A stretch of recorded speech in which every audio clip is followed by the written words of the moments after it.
وهذا شيء لو يرضى حفلة كشقين سائلة كعوي بوليسيين وقاس عبد الله عبد حسن حوالي وصحيح وصعب أصير شيء أيفلو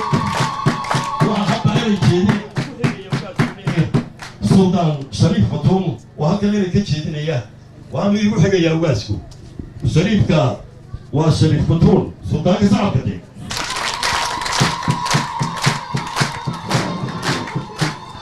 بسم الله الرحمن الرحيم بسم الله الرحمن الرحيم بسم الله الرحمن الرحيم اللهم صل على سيدنا مولانا محمد وعلى آله وأصحابه أجمعين.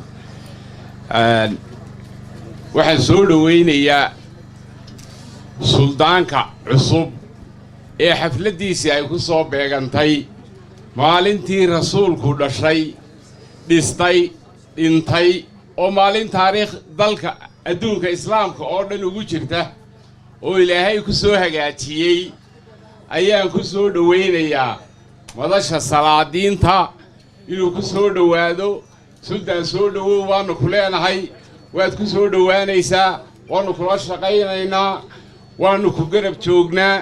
waxa weeye lama kala sarreeyo dadku wuxuu ka soo jeedaa suldaanku beesha akishe ee madaxweyne dir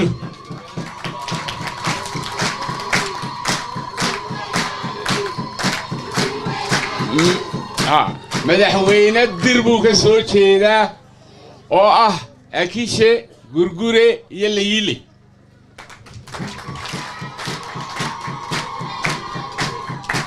waxay isugu xigxigaan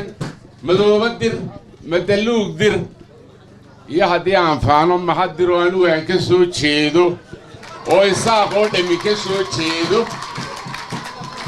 oo biyamaal iyo surre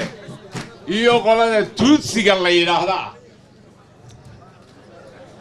kolkaa waa reerahaa simane lama kala sarreeyey sidaasaynu ku nahay reero dira oo irir samaale galo haweenaynu waa ku noqonaynaa beelaha ugu badan ee ugu ballaadhan baynu nahay waxaan ku soo dhawaynayaa waxa uu yahay beelaha dir oo dhan uu suldaanuy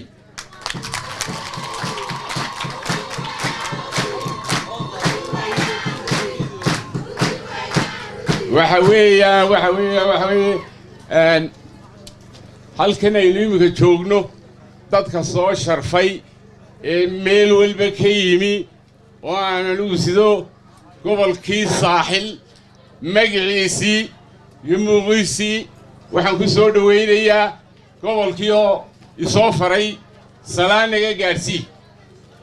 suldaanka cusub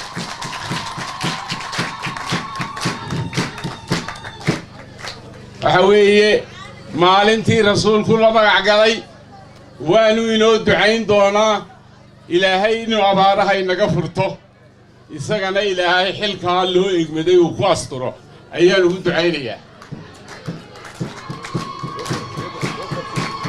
waayahay soo koob baa layleeyahay waxa weeye reerihii bari iyo galbeedba halkaa maanta xuduudday ka tallaabayeen ilaahay abaartaa inaga soo furto ilaahay raxmad degdeg ahayna siiyo ilaahay barwaaqo dhulkeenna ku soo celiyo ilaahay intiisu qalbi